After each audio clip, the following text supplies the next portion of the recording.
Assalam alaikum wa rahmatullah. Que la paix et la miséricorde d'Allah soient sur vous. Il arrive un moment dans la vie où le bruit du monde s'éteint peu à peu, où les illusions tombent et où seule la vérité reste. Après 60 ans, beaucoup réalisent que ce qu'ils pensaient être leur force n'était qu'éphémère et que le véritable soutien n'a jamais été là où ils le cherchaient. Ton cœur est-il éveillé ou endormi face à la vérité? Combien de temps passes-tu vraiment à te rapprocher de ton Créateur chaque jour? Et si aujourd'hui était le moment où tout pouvait changer pour ton âme? Dans cette vidéo, nous allons découvrir ensemble une vérité profonde, rappelée par le docteur Zakir Nik. Après un certain âge, le vrai soutien ne vient ni des enfants, ni des proches, mais de 5 piliers essentiels qui peuvent illuminer ta fin de vie et sauver ton éternité. Allah dit dans le Coran: et cherchez secours dans l'endurance et la prière. Sourate Al-Baqarah 2,45. Avant de continuer, abonne-toi à Parole qui réveille, like cette vidéo, commente ce que ton cœur ressent et partage cette lumière autour de toi. Cette vidéo n'est pas un hasard. Ne laisse pas ton âme dormir alors que ton Créateur t'appelle. Chaque instant perdu est une opportunité de guidance envolée. Après 60 ans, la vie prend un autre visage. Le corps commence à fatiguer, les forces diminuent, et ce qui paraissait facile devient parfois lourd. Les pas ralentissent, le regard change, et le cœur commence à ressentir plus profondément le poids du temps. Les proches, eux aussi, sont absorbés par leur propre vie. Les enfants grandissent, s'éloignent, construisent leur chemin, et peu à peu, un silence s'installe. Un silence que rien de ce monde ne peut vraiment combler. C'est à ce moment précis que la prière devient quelque chose de totalement différent. Elle n'est plus seulement un acte que l'on accomplit par habitude ou par obligation. Elle devient un refuge, un abri contre la solitude, un espace où le cœur peut enfin respirer. Quand les nuits deviennent longues, quand le sommeil se fait rare, quand les pensées envahissent l'esprit, il y a cet appel, ce lien direct avec Allah. Tu te lèves, peut-être avec difficulté, tu fais tes ablutions et tu te tiens devant ton Seigneur. Et en ce moment, tout change. Tu n'es plus seul. Tu n'as jamais été seul. Le sujoud, cette prosternation que beaucoup faisaient rapidement dans leur jeunesse, devient alors le moment le plus précieux. C'est là que le cœur se dépose, que les larmes peuvent couler sans honte, que les regrets peuvent être murmurés, que les espoirs peuvent renaître. Le front posé au sol, tu es au plus bas physiquement, mais au plus proche d'Allah, spirituellement.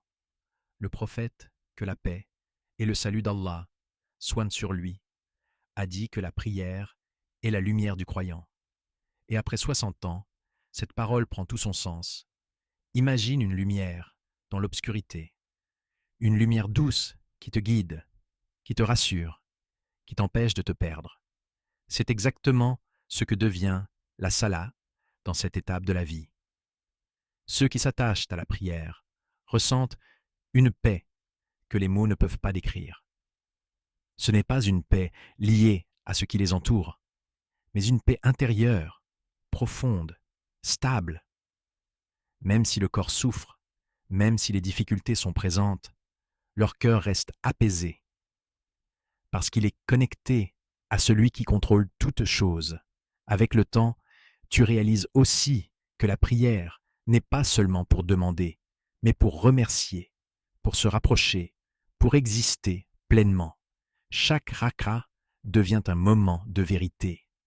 Chaque verset récité devient un rappel.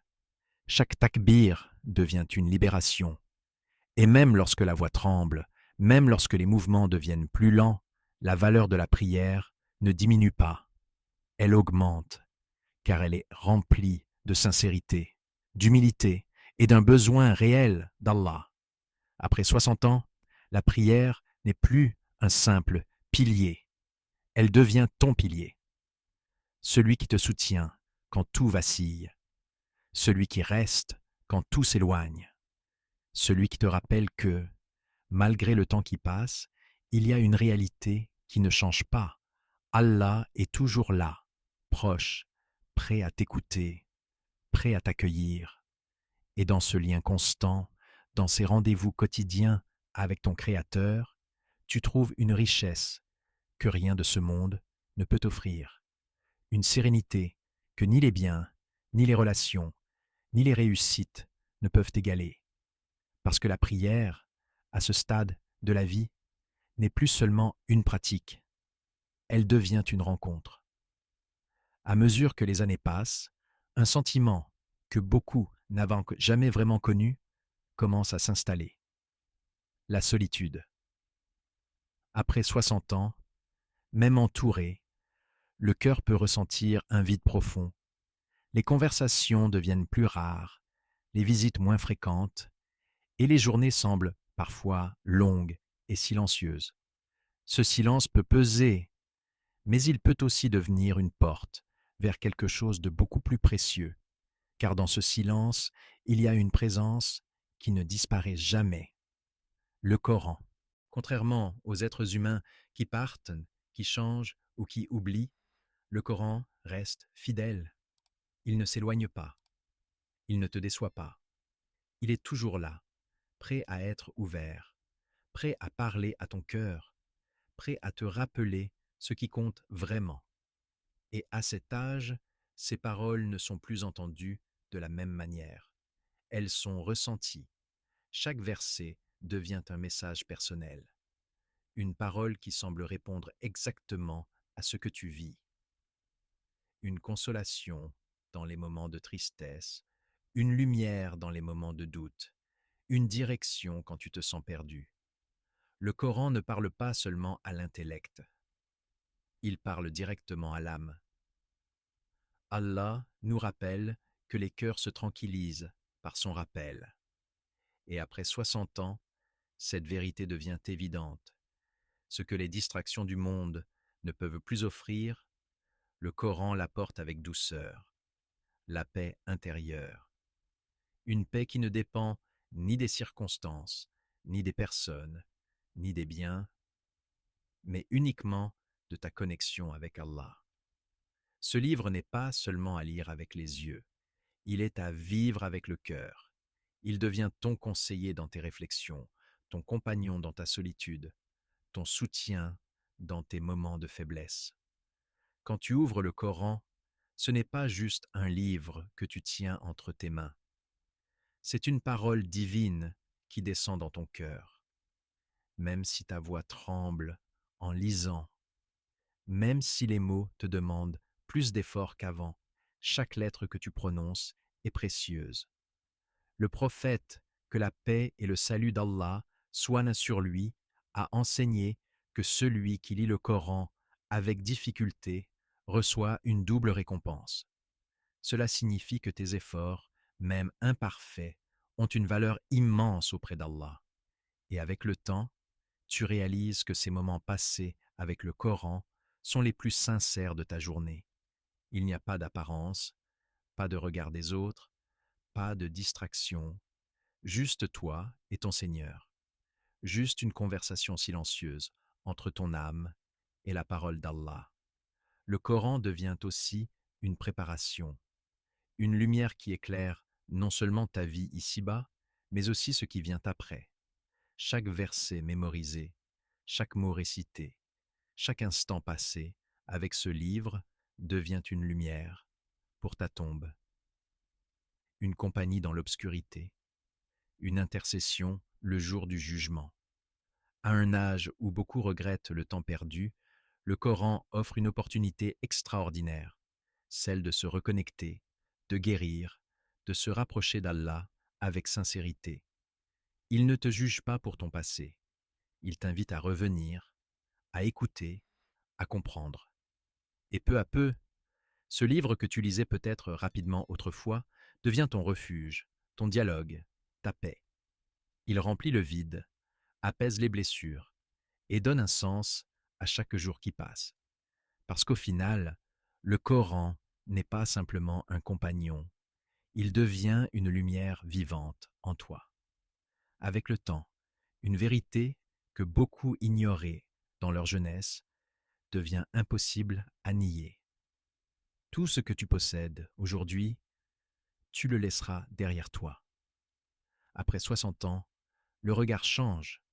Ce qui semblait essentiel, l'argent, les biens, le statut, perd peu à peu de sa valeur. Les choses que tu as passé une vie à accumuler ne t'apportent plus la même satisfaction. Elles sont là, mais elles ne remplissent plus le cœur. Et c'est là que surgit une prise de conscience profonde. Ce que tu as gardé pour toi reste ici-bas, mais ce que tu as donné pour Allah te suit. Les bonnes actions deviennent alors ton véritable héritage, pas celui que tu laisses aux autres, mais celui que tu emportes avec toi. Car lorsque l'homme est placé dans sa tombe, tout s'arrête autour de lui. Les voix s'éloignent, les pas disparaissent, et il ne reste plus rien, sauf ses œuvres. Le prophète, que la paix et le salut d'Allah soient sur lui, a dit que lorsque l'homme meurt, ses actions s'arrêtent, sauf trois: une aumône continue, une science utile, ou un enfant pieux qui invoque pour lui. Cette parole résonne différemment après 60 ans. Elle devient un rappel urgent, une invitation à agir avant qu'il ne soit trop tard. À cet âge, chaque bonne action prend une dimension particulière. Un simple sourire offert à quelqu'un devient un acte rempli de sincérité. Une aumône, même petite, devient un investissement pour l'éternité. Une prière faite dans le secret de la nuit devient une lumière qui ne s'éteindra jamais. Tu réalises que tu n'as pas besoin de grandes choses pour te rapprocher d'Allah. Ce sont souvent les actions les plus simples, faites avec un cœur sincère, qui ont le plus de poids. Donner un peu de ton temps, aider quelqu'un, pardonner, invoquer pour les autres. Tout cela construit un trésor invisible, mais inestimable. Et contrairement aux biens matériels, ce trésor ne disparaît pas. Il grandit, il te protège, il t'accompagne. Chaque acte devient comme une graine plantée.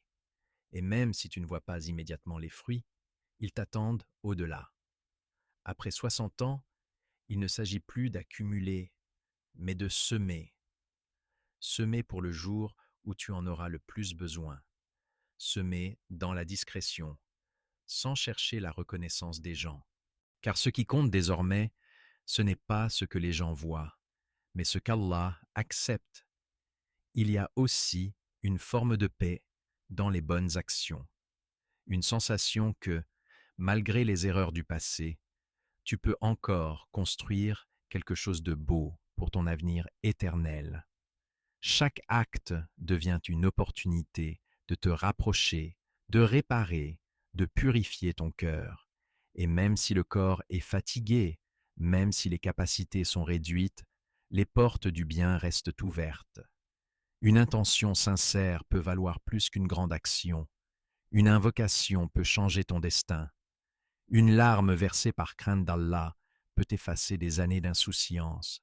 Peu à peu, tu comprends que la vraie richesse n'a jamais été ce que tu possédais, mais ce que tu donnais. Et que le véritable succès n'est pas dans ce monde, mais dans ce que tu prépares pour l'autre. Les bonnes actions deviennent alors ton capital, ton espoir, ton héritage éternel. Un héritage que personne ne peut te prendre et qui ne te trahira jamais.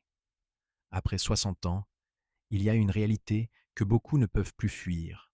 Le passé revient, les souvenirs refont surface, les erreurs oubliées réapparaissent, et certaines fautes que l'on pensait insignifiantes prennent soudain un poids énorme dans le cœur. Ce n'est plus comme avant. Le temps n'est plus perçu comme infini. Chaque jour devient précieux et chaque regret devient plus profond. Dans ces moments de lucidité, beaucoup ressentent une forme de tristesse intérieure, une voix qui murmure « Et si j'avais fait autrement?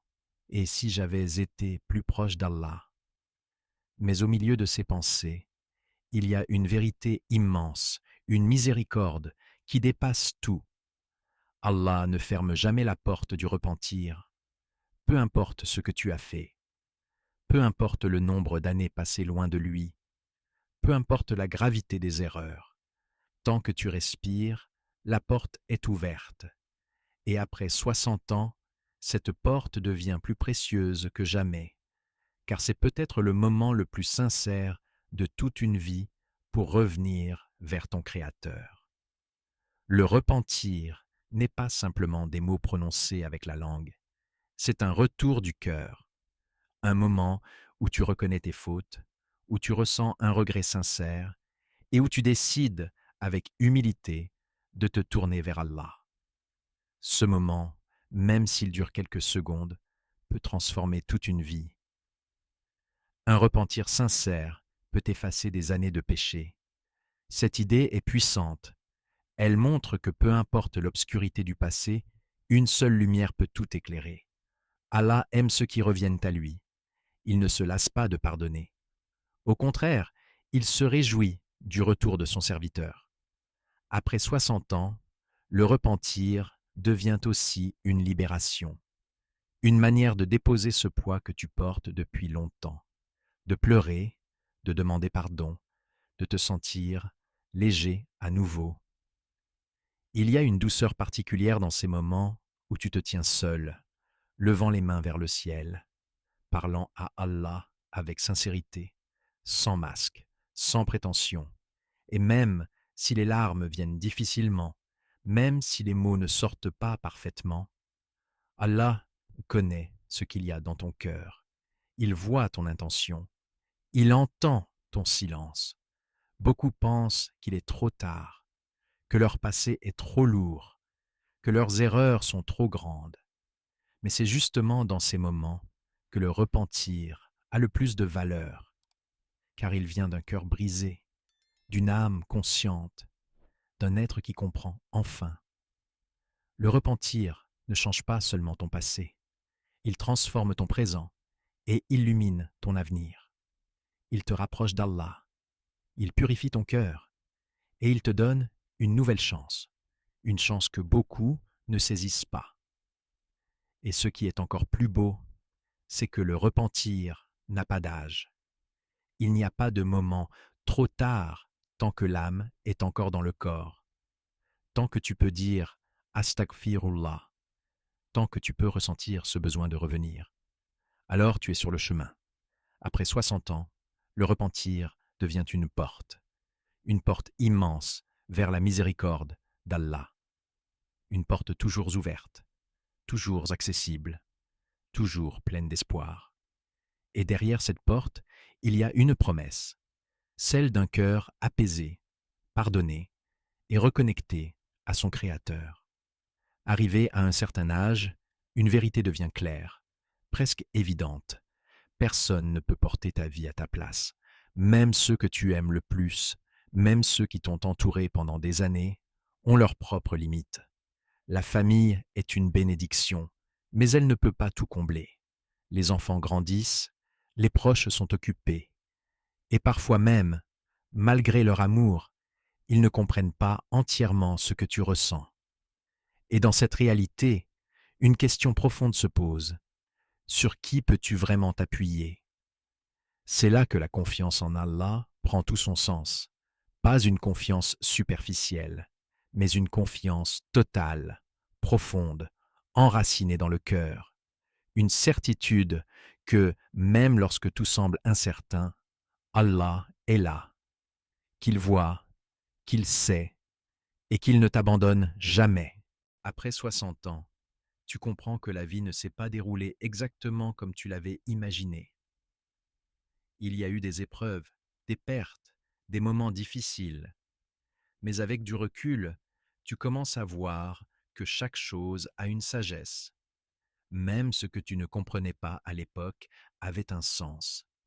Mettre sa confiance en Allah, c'est accepter cette réalité. C'est reconnaître que tout ce qui arrive fait partie d'un plan parfait, même si ton cœur ne le saisit pas immédiatement. C'est lâcher prise sur ce que tu ne contrôles pas et t'accrocher à celui qui contrôle tout. Il y a une paix immense dans cette confiance, une paix qui ne dépend pas des circonstances, même dans la maladie, même dans la solitude, même dans l'incertitude.